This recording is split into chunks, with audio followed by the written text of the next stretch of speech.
So even though the TikTok algorithm has like not been great lately, I did want to make a video just about something that I really appreciate and like about TikTok. So obviously the TikTok algorithm, like that's why we're all here. They do it better than any other social media site. And the way that I always explain it to people is that the TikTok algorithm shows you things that you didn't even know that you wanted to see, but like that it makes perfect sense that you want to see. So the example that I use is like, for me personally, those grave talk videos where people, and it's mostly like in the American East and South, because it's like places where it's really humid and moss grows on the headstones and stuff, and places that have towns and communities that are old enough to have graves that are hundreds of years old. Like where I live in Anchorage, Alaska, the graves here are not that old because the graveyards that we have, the cemeteries we have, came after colonization. We didn't even become a state until 59. And so like, we just don't have that kind of thing here. And even if we did, it's so like, it's really dry here. And it just like, you wouldn't need to clean the graves the same way that you do on the East Coast, like whether it's the North or the Southeast Coast, like over there, it's just different anyway. So I didn't even know that that was like a job that you could have, that you could just go around cleaning graves. And there's these people that they do that for a job, and they've gotten permission to like film them cleaning the graves. And sometimes they talk about the person that's buried in the grave that they're cleaning. And it's so nice. It's so peaceful. It's also really nice, like in a satisfying cleaning type way, to watch them scrape the moss off and stuff. And then I also like to learn about the people that are buried there, that like maybe these are people whose names haven't been spoken in hundreds of years, or maybe that's an exaggeration, but like decades. And so that's really cool. I like that a lot. And anyone who knows me would know, like they would say, yes, that's something that Katie would like. Once we know that that's a thing that exists, like none of us even knew that that was the thing. And so we didn't know that I would want to see that. But I do want to see that, obviously, because I'm someone who's really into like those cleaning, like satisfying videos like that.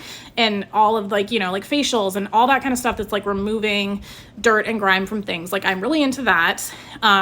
I am also a huge like Halloween person and like very in tune with, I mean, I don't know, this is getting into like way more stuff, but I'm that kind of person. Like it makes sense that I would see that. And TikTok showed me that, because TikTok knew, even though I had never watched a grave cleaning video before, I don't even think I had ever searched for a video like in a cemetery in any way, but they knew that I would want to see that. So that's how I always explain how great the TikTok algorithm is. But in addition to that, in addition to showing you things that you're like, wow, I'm glad that they showed me this, because now that I know that this exists, I really like that.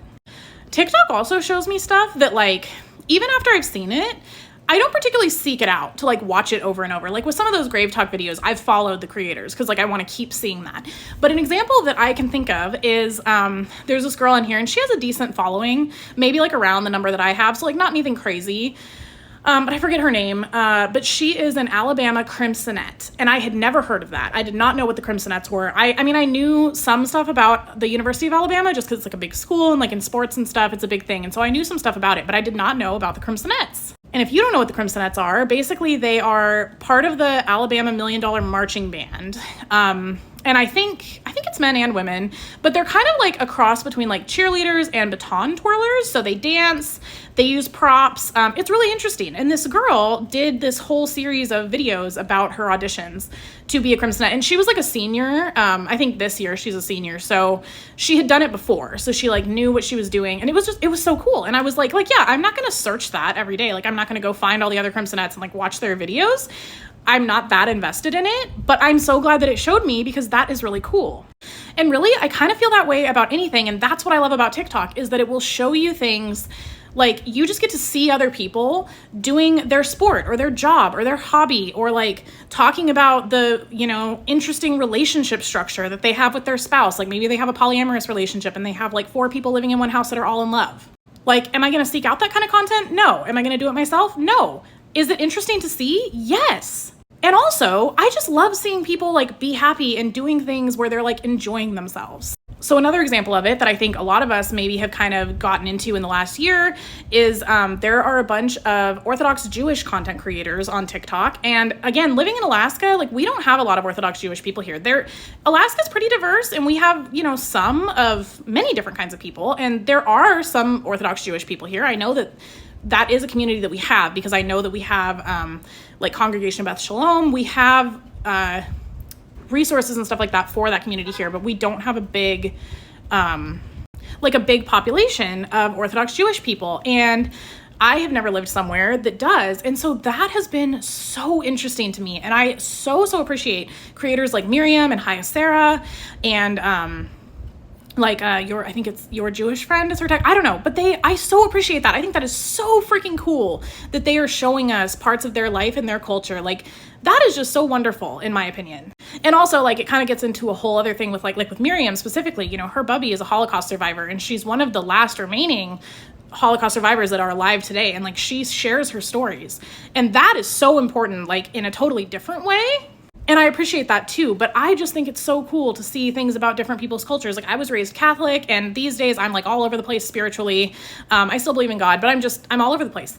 And I didn't know much about Judaism. I knew a little bit, like from having a Christian background, you learn a little bit, especially about Judaism and Islam, because, they're all the Abrahamic faiths, but it's just so cool to me. Another example that's kind of a totally different track is Gracie Kramer. I started following her. So I was a gymnast for a lot of my life, and like in high school and everything. And I was never professional or anything like that. Like, I was on a couple teams, and I was on varsity in high school, but like I didn't do it in college. I was never that good.